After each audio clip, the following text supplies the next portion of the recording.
Iran न सिर्फ Hamas बल्कि लबनान के हिजबुल्लाह और यमन के हौसी मलेशियों की पुश्त पर खड़ा है। इन गिरोहों की मदद में ईरान का किरदार एक खुली हकीकत है, जिसका एतराफ खुद अमेरिकी सदर भी कर चुके हैं। उन्होंने वाज़ेह कहा कि हौसियों की तरफ से चलने वाली हर गोली के पीछे ईरान खड़ा है।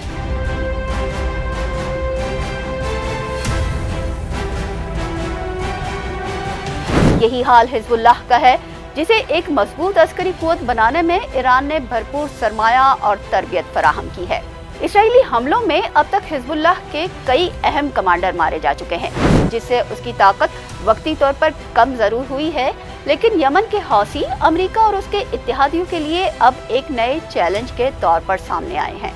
यही वजह है कि अब अमेरिका की नजरें बराह रास्त ईरान पर हैं। इससे भी बढ़कर ईरान का एटमी ताकत बनने का ख्वाब अमेरिका और इसराइल के लिए नाकाबिले बर्दाश्त है। अब खदशा ये है कि अमेरिका ईरान पर बराह रास्त हमला करने का इरादा रखता है।